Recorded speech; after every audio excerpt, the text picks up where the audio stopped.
మొన్నటి వరకు dance union లో కుస్తీలు పట్టిన జానీ మాస్టర్ అసోసియేషన్ వివాదానికి ఫుల్ స్టాప్ పెట్టి యత్నం చేశాడు. ఫెడరేషన్ తో తాడో పేడో సిద్ధమైన ఆయన వర్గంలో మార్పు కనిపిస్తుంది. ఇప్పుడు డాన్స్ మాస్టర్స్ నూతన కార్యవర్గ సభ్యుల ప్రమాణ స్వీకారోత్సవంలో జానీ మాస్టర్ టోన్ మారింది. ఇప్పటి వరకు జరిగిందేదో జరిగిపోయింది, ఇక మీద నుంచి అందరం కలిసి పనిచేద్దామనుకుని పిలుపునిచ్చారు. తప్పు జరిగింది, పెద్ద మనసుతో క్షమించమని ఫెడరేషన్ పెద్దలకు విజ్ఞప్తి చేశారు జానీ మాస్టర్.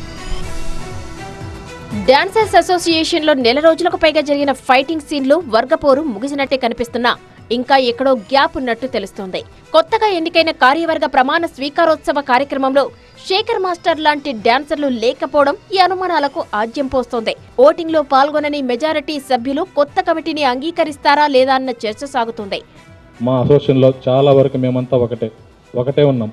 దయచేసి మీడియాల వల్ల కొంతమంది అవగాహన లోపం వల్ల గ్రూపులు కట్టారు, అంతేగాని మా శేఖర్ మాస్టర్ కానీ, భాను మాస్టర్ కానీ, జానీ మాస్టర్ కానీ అంతా చాలా ఫ్రెండ్లీగానే ఉంటారు తప్ప వీళ్ళ మధ్య ఎలాంటి భేదాభిప్రాయాలు లేవు. చిన్న చిన్న సమస్యలే, అవి చాలా పెద్దగా కనిపించే ప్రయత్నం చేస్తారు కొంతమంది, వాటి వల్ల ఈ సమస్యలు మొదలైన అంతే. మాకు ఫెడరేషన్ ఖచ్చితంగా కావాలి. ఎందుకు కావాలంటున్నామంటే మేము ఎక్కడా వద్దనట్ల, కేవలం అంతర్గత విషయాల్లో మాకు స్వేచ్ఛను ఇవ్వండి అని మాత్రమే అడగడం జరిగింది. డాన్సర్స్ అసోసియేషన్ మధ్య వివాదం తలెత్తిన సమయంలో ఫెడరేషన్ నుంచి సహాయ నిరాకరణ జరిగింది. వారితో ఆ గ్యాప్ ఇంకా కొనసాగుతోంది. మరి వారిని కలుపుకొని పోతామని కొత్త కార్యవర్గం చెబుతున్నప్పటికీ ఎంతవరకు సమస్య తీరుతుందన్నది మాత్రం కాలమే నిర్ణయిస్తుంది. జానీ మాస్టర్ వర్గానికి మిగతా 23 క్రాఫ్ట్లు సహకరిస్తాయా లేదా అన్నది కూడా చూడాలి. ఇప్పటి వరకు డాన్సర్లు పెట్టుకున్న రేషియో షేరింగ్ ఇకపై ఉంటుందా ఉండదా అన్న దానిపై క్లారిటీ లేదు. ఓటింగ్ సమయంలో దూరంగా ఉన్నవారు కొత్త కార్యవర్గంతో కలిసి పనిచేస్తారా లేదా అన్నది చూడాలి. ఎలక్షన్ సమయంలో ప్యానెల్ ఇచ్చిన హామీలను అందరికీ వర్తింప చేస్తారా లేదా అన్న సందేహాలు ఉన్నాయి.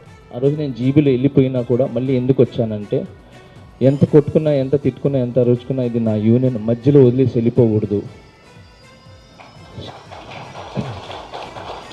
మధ్యలో వదిలేసి వెళ్ళిపోతే ఎటైనా వెళ్ళిపోతుంది అని చెప్పి నేను మళ్ళీ రావటం జరిగింది. సో దీనివల్ల మంచి జరగాలి, మంచి జరుగుతుందని చెప్పి నేను ఈరోజు కూడా ఇక్కడ రావటం జరిగింది. అండ్ సార్ని కూడా నేను అడగటం జరిగింది, వచ్చారు. సో ఇప్పటి నుంచి మీ కార్యవర్గానికి నేను చెప్పేది ఏంటంటే, మీరు దయచేసి ఇది అయిపోయిన తర్వాత మీరు వెళ్ళి ఫిలిం ఛాంబర్ పెద్దల్ని కలవండి, ఫెడరేషన్ అనిల్ గారిని అండ్ ఫెడరేషన్ పెద్దల్ని అందరినీ కలవండి.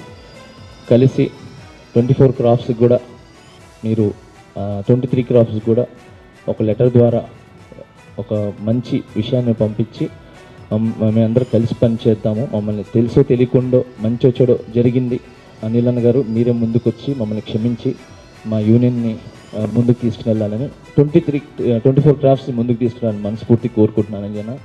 ఏది ఏమైనా డాన్స్ మాస్టర్స్ అసోసియేషన్ వివాదంపై జానీ మాస్టర్ కీలక వ్యాఖ్యలు చేశారు. తెలుసో తెలియకో తప్పులు జరిగాయని పెద్ద మనసు చేసుకుని క్షమించాలంటూ కోరిన జానీ మాస్టర్ ఇక ముందు తప్పులు జరగకుండా చూసుకుంటామన్నారు.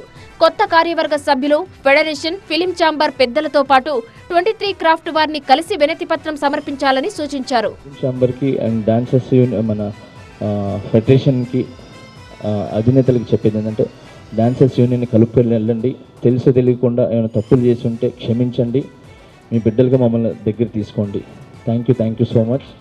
నూతన కార్యవర్గ సభ్యుల ప్రమాణ స్వీకారానికి ముఖ్య అతిథిగా హాజరైన నిర్మాత టీజీ విశ్వప్రసాద్ అండగా నిలుస్తామని హామీ ఇచ్చారు. అందరూ కలిసి పని చేసుకోవాలంటూ హితవు పలికారు. మా సైడ్ నుంచి ఎటువంటి హెల్ప్ కావాలన్నా వీఆర్ రెడీ. త్వరలో ఒక సంవత్సరంలోపు 100% డాన్సర్స్ మా సినిమాల్లో హైదరాబాద్ నుంచే రావాలని కోరుతున్నాము. The main reason TFT DDA VA by ఎలక్షన్లో ఎలక్ట్ అయిన అందరు కమిటీ మెంబర్స్కి కంగ్రాచులేషన్స్ అండి. So thank you. డాన్సర్లకు ఇవ్వాల్సిన రెమ్యునరేషన్ పక్కదారి పట్టిందన్న ఆరోపణలున్న నేపథ్యంలో ఇకపై నిర్మాతలు ఇచ్చే ప్రతి రూపాయి డాన్సర్లకు చేరేలా చూడాలని నూతన కమిటీకి సభ్యులు విజ్ఞప్తి చేశారు. కొత్త కార్యవర్గం ఏర్పాటుతో వివాదానికి తెరపడినట్టేనా? మిగతా మాస్టర్ల అభిప్రాయం ఎలా ఉంటుందన్నది చూడాల్సి ఉంది.